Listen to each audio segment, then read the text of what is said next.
Hello everyone, সবাইকে স্বাগতম আজকের ক্লাসে। আজকে আমি আলোচনা করব হচ্ছে মাইক্রোবায়োলজি এর ৪ নম্বর চ্যাপ্টার। নাম হচ্ছে প্রিয়ন আছে, ব্রিওয়েড আছে, রিকেটসি আছে, মাইক্রোপ্লাজম। তো আজকে আমার আলোচনা থাকবে হচ্ছে প্রিয়ন নিয়ে। ঠিক আছে, এই হচ্ছে আমাদের প্রিয়ন। আমরা বেসিক্যালি কি জানি, প্রিয়ন বলতে আমরা কি বুঝি বলুন তো? প্রিয়ন বলতে আমরা পথে প্রিয়ন, পথে কি প্রোটিন। হ্যাঁ, প্রোটিন জানি। তো প্রিয়ন নিয়ে মোটামুটি যা যা আসে পরীক্ষায় ওগুলো আলোচনা করব। ধরেন কি কি আসে আমি যদি একটু বলি, আমার শীটটা দেখা। এই প্রিয়ন নিয়ে আসা হচ্ছে বেশিরভাগ হচ্ছে প্রিয়ন বৈশিষ্ট্য আসে, আবিষ্কার আসে, আর আছে প্রিয়ন ঘটিত কিছু রোগ আছে, প্রিয়নের গুরুত্ব। এই কটা প্রশ্ন ঘুরে ফিরে আসে, বেশিরভাগ আছে হচ্ছে আবিষ্কারটা বেশি গুরুত্বপূর্ণ প্রিয়নের ক্ষেত্রে। ঠিক আছে, তো শুরু করি। দেখেন, প্রথমেই আমরা চলে আসছি প্রিয়নের আবিষ্কার। ঠিক আছে, দেখেন, প্রিয়ন আবিষ্কার করেন স্ট্যানলি প্রুশনার, একজন আমেরিকান বিজ্ঞানী। এই ব্যক্তি হচ্ছে এটা আবিষ্কার করে। তিনি দেখান কিছু রোগ যেমন সিজেডি স্ক্যারপি বিএসি প্রোটিন দ্বারা সংক্রমিত হয়। এই সংক্রামক প্রোটিনের মধ্যে ডিএনএ আরএনএ থাকে না। ৪ নম্বর হচ্ছে প্রুশনার রোগী ও প্রাণীর মস্তিষ্কের টিস্যু পরীক্ষা করেন। ৫ নম্বরে তিনি প্রমাণ করেন যে অস্বাভাবিক প্রোটিন স্বাভাবিক প্রোটিনকে রোগ সৃষ্টি করতে পরিবর্তন করতে পারে। এই হচ্ছে আমাদের আবিষ্কার। তো আবিষ্কারটা হচ্ছে বইতে আরেকটু সুন্দর করে দেওয়া আছে, ওইখানে আরেকটু ভালো করে পড়বেন, আশা করি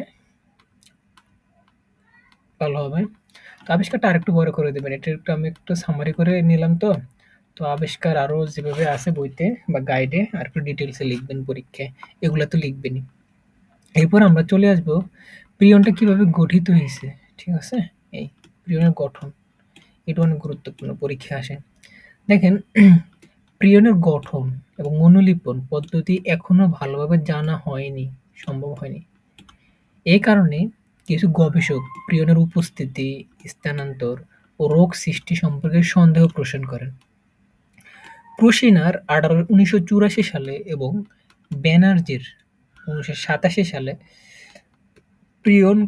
অসংখ্য প্রিয়ন কণা প্রায় ১,০০০ একত্রিত হয়ে পাকানো রড আকৃতির দেহ গঠন করে।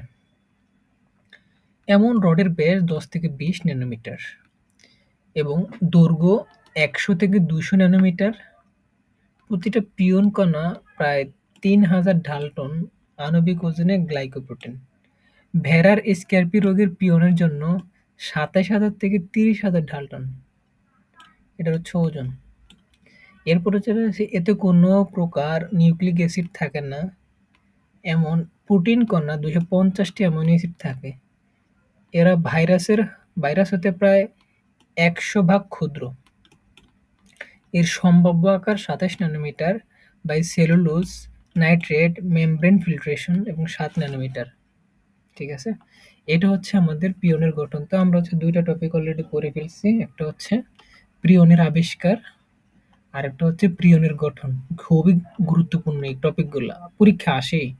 আপনি যদি টেস্ট পেপার খোলেন এগুলো দেখবেন অসংখ্যবার আসছে।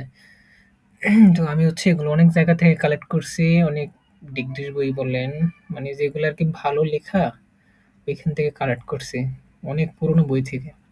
এরপরে আমরা চলে আসি হচ্ছে আবিষ্কার নিয়ে, প্রিয়নের বৈশিষ্ট্য নিয়ে।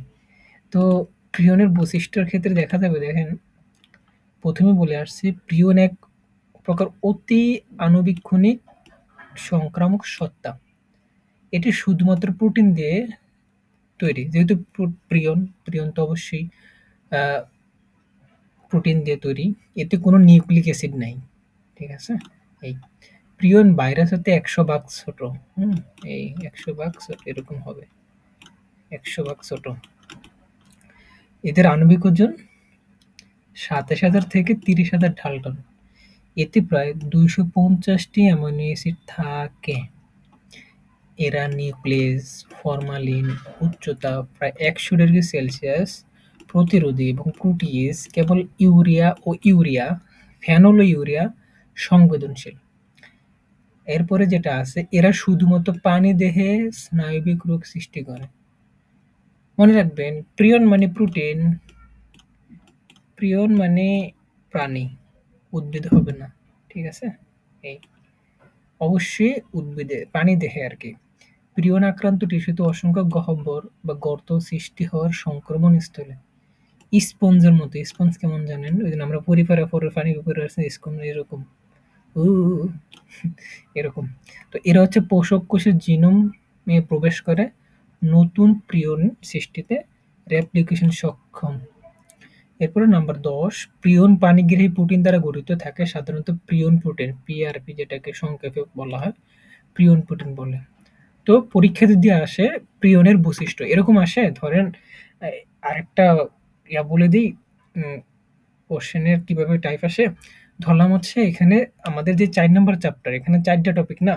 তো এখানে হচ্ছে একটা সিকিউর মধ্যে তো প্রথম ক নাম্বার আসতে পারে প্রিয়নের বৈশিষ্ট্য, খ নাম্বার আসতে পারে ভিরোয়েটস এর আবিষ্কার, গ নাম্বার আসতে পারে তার রিকেটস এর গঠন বা কিছু রোগের নাম, এরকম কিছু আসতে পারে। বা তিনটাই বৈশিষ্ট্য, যেমন পিওনের বৈশিষ্ট্য লেখো, ভিরোয়েটস এর বৈশিষ্ট্য, রিকেটসের বৈশিষ্ট্য, এরকম ঘুরিয়ে পেঁচে প্রশ্ন আসতে পারে আর কি অধ্যায় থেকে। তো আমি এখানে হচ্ছে 10টা বৈশিষ্ট্য দিছি, এগুলা পড়লেই মোটামুটি ইনশাল্লাহ হয়ে যাবে। ঠিক আছে? এরপর আমরা চলে আসবো হচ্ছে প্রিয়ন কিভাবে উৎপত্তি হয়েছে। প্রিয়নের উৎপত্তি এবং অনুলিপন সঠিক তথ্য পাওয়া যায়নি। এ নিয়ে বিভিন্ন প্রকার মতবাদ রয়েছে। সংক্রমণ সত্তাটি প্রকৃতপক্ষে এক প্রকার ভাইরাস হতে পারে যার নিউক্লিক অ্যাসিড সহজে শনাক্ত করা যায় না। সংক্রমণ সত্তাটি অশনাক্তযোগ্য ক্ষুদ্র নিউক্লিক অ্যাসিড এবং পোষক প্রোটিন দ্বারা আবৃত। ওকে? এরপর নাম্বার 3 যেটা আছে সেটা হচ্ছে, অনেকে মনে করেন এই সংক্রামক প্রোটিন হলো স্পাইরোপ্লাজমের বিপাকীয় অনিয়মের ফলে বিষাক্ত প্রোটিন জমা হয়, যা প্রিয়ন বলে ভুল করা হয়। এরপর হচ্ছে অর্থনৈতিক গুরুত্ব। বিজ্ঞানী সরি প্রিয়ন গঠিত রোগগুলো দীর্ঘ শক্তিকাল থেকে এবং খুব ধীরে ধীরে রোগের পরিস্ফুটন ঘটে। এই রোগের কেন্দ্রীয় স্নায়ুতন্ত্রের ধ্বংস হয় এবং ছলনাপূর্ণ জ্বর দেখা যায়। হ্যাঁ, জ্বর। এ পর্যন্ত 9টি প্রিয়ন গঠিত রোগের তথ্য পাওয়া যায়, যেমন হচ্ছে মানুষের হয় কি কুরু, সিজিডি, হ্যাঁ, সিজিডি হচ্ছে ক্রুইটসফেল্ড জ্যাকব ডিজিজ, জিএসএস, জার্সম্যান স্প্রেডস্টার স্কাইনকার, ফেটাল ফ্যামিলিয়ান ইনসোমালিয়া।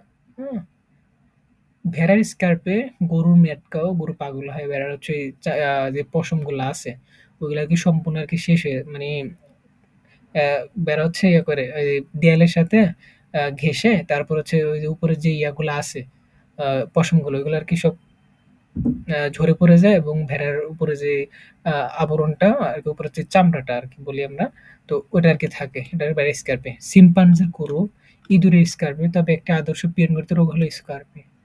এটা, হ্যাঁ, এটা আর কি সবচেয়ে গুরুত্বপূর্ণ। এটা থেকে আমরা হচ্ছে এটা জানছি। এখন আমরা জানবো হচ্ছে স্কার্পি এটা। তো তার আগে একটা কথা হচ্ছে, সেটা হচ্ছে এখানে ধরেন আপনাদের সামনে হচ্ছে 24 তারিখে ন্যাশনাল ইউনিভার্সিটি হচ্ছে পরীক্ষা। এখন হচ্ছে সেন্ট্রাল ইউনিভার্সিটি যেটা আছে ওটা এখনো ডেট দেয় নাই, দিবে সম্ভবত। তো এখানে প্রিয়নের যে এটা আছে, এই যে মানে কি বলবো, টপিকগুলো আমি এখানে দিছি, আমি আশা করি এখান থেকে দেখবেন কমন আশা করবে, কারণ এর বাইরে আসার সম্ভাবনা নাই। যদি যেগুলো আছে ওগুলো আর কি আনইম্পর্টেন্ট, যদি আয়সা পড়ে ওটা আর কি অন্য কথা। কিন্তু এখানে ঘুরে ফিরে দেখা যাচ্ছে প্রিয়নের আবিষ্কার আসে, হ্যাঁ, বৈশিষ্ট্য আসে, গঠন আসে, হ্যাঁ, এগুলো ঘুরে ফিরে আসে আর কি, প্রিয়নের উৎপত্তি কিভাবে হয়েছে, কিভাবে রোগগুলো ছড়াইছে, এগুলা। আর শেষে একটা এটা আসতে পারে যে স্ক্যারপি, এটা কারণ হচ্ছে এটা দিয়ে বেশিরভাগ আহ, প্রিয়নকে আর কি আবিষ্কার করা হয় মেবি এটা দিয়ে, হ্যাঁ, এই স্ক্যারপি মেটকাও এগুলো দিয়ে। ভেড়া এবং ছাগলের রোগ হয়, মিলনের মাধ্যমে ছড়ায়। এই রোগের লক্ষণ হলো অ্যাটাক্সিয়া, কম্পন। ঠিক আছে? আক্রান্ত প্রাণী প্রাচীর বা ভেড়ার সাথে শরীর ঘষতে থাকে যতক্ষণ না পর্যন্ত শরীর মসৃণ হয়, যার ফলে কয়েক সপ্তাহের মধ্যে ফায়ারটি ক্রমশ তেজ হারিয়ে ফেলে এবং শেষে কি হয়? মারা যায়। এই। আরেকটা হচ্ছে ম্যাড কাউ। এই রোগের অপর নাম হচ্ছে ববেন স্পঞ্জিফর্ম এনসেফালোপ্যাথি। ১৯২৭ সালে ব্রিটিশ গবাদি পশুর খামারগুলোতে এ রোগ বিশেষভাবে প্রকাশ পায়। যদিও এ রোগ ১৯৮৬ সালে আবিষ্কার হয়, তবু ১৯৯৬ সালে সবার গোচরে আসে যখন ব্রিটিশ গোমাংস ইউরোপের বাজারগুলোতে আমদানি নিষিদ্ধ করে দেওয়া হয়। এতে একটা ভয় ছড়ায় যে মাংস থেকে প্রিয়ন মানুষ গ্রহণ করলে সে আক্রান্ত হতে পারে। তো এখানে হচ্ছে ব্রিটেন ও ফ্রান্সে এ রোগ ৯০% বেশি আক্রান্ত হয়ে মারা যায়। তো আমি যদি একটু দেখাই, দাঁড়ান, তারপরে দেখতে পাবেন আর কি। আমি একটা দেখাই, স্ক্যারপি দেখাবো, মেটকাও, এটা একটু প্র্যাকটিক্যাল, একটু গুগলে গিয়ে দেখাই কিরকম এটা। স্কার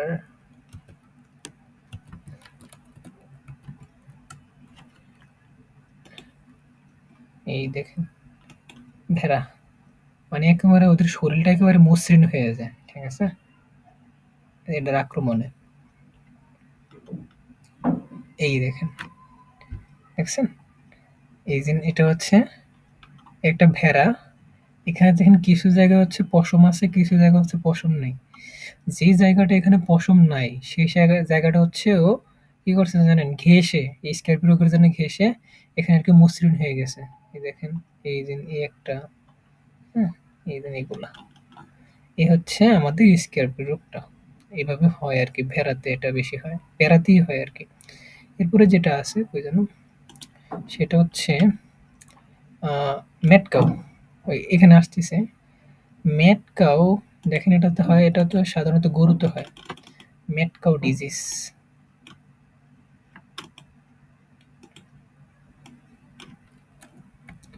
ম্যাট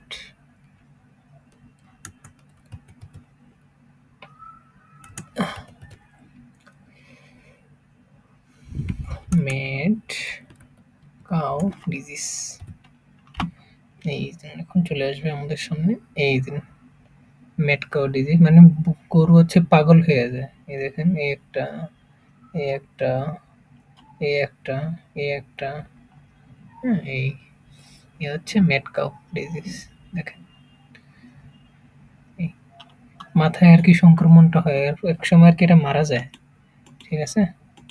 ওই জন্য এখানে কিছু বিজ্ঞানী ২০০০ সালের মধ্যে ব্রিটেনে এ রোগ মহামারী পূর্বাভাস দেন। এ রোগে আক্রান্ত গবাদি পশুর বিষণ্ণভাব, অস্বাভাবিক আচরণ, স্পঞ্জিফর্ম, মগজের নরম অংশ, মানে যেটা আমাকে মগজ বলি আর কি, হ্যাঁ, নরম একেবারে যেটা আছে, এবং ১ বছরের মধ্যে মারা যায় এই ম্যাটকাও হলে, আর স্করপিও তো ভেড়াতে চড়ায়।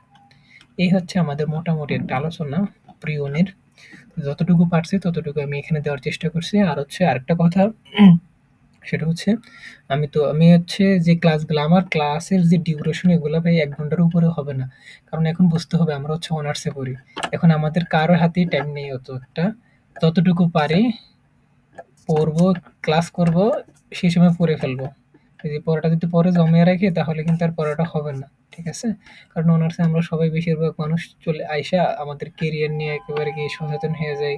কিভাবে টাকা কামাবো, ওই কামাবো, সেই কামাবো, সব দিক দিয়ে আর কি আমরা ব্যস্ত হয়ে যাই। তো তার ভিতরে হচ্ছে আমি মোটামুটি এজন্য হচ্ছে আমার একটা প্ল্যান হচ্ছে ৩০ থেকে ১ ঘন্টা, ৩০ মিনিট থেকে ১ ঘন্টা এই ডিউরেশনের ভিতরে আমি ক্লাসগুলো শেষ করব, বা ২০ মিনিট হইতে পারে, ১০ মিনিট হইতে পারে। কারণ আমাদের বললাম না এত ধৈর্য নাই এত ক্লাস করা, ২ ঘন্টা ৩ ঘন্টা আমরা এটা এসএসসিতে করছি, এইচএসসিতে করছি। তো এখন হচ্ছে আমি তত শর্টলি পারি দেওয়ার জন্য। তো সামনে যারা ন্যাশনাল ইউনিভার্সিটি পরীক্ষা দিবেন, এখনো পরীক্ষা খুবই কাছাকাছি। তো আমি চেষ্টা করব দেখি কতগুলা ক্লাস দিতে পারে। আশা করি এগুলো আর কি পড়লে মোটামুটি ইনশাল্লাহ কমন আসার সম্ভাবনা বেশি। ঠিক আছে? তো এই হচ্ছে আলোচনা। আর হচ্ছে এটা পিডিএফ, পিডিএফ এর যে ব্যাপারটা, তো পিডিএফটা হচ্ছে আমার, বললামই তো, আমার ইউটিউব চ্যানেলে গিয়ে ওইখানে আমার যে ফেসবুক আইডি আছে ওইখানে লিঙ্ক দেওয়া আছে। লিঙ্কে ক্লিক করলে সরাসরি আমাকে মেসেঞ্জারে বললে আমি পিন করে পিডিএফটা দিয়ে দেবো। তো সবাইকে ধন্যবাদ। আর হচ্ছে আপনার ফ্রেন্ডকে ক্লাসটা যদি করেন শেয়ার করে দেবেন। এতটুকুই ছিল আজকের কথা, আলোচনা। আসসালামু আলাইকুম।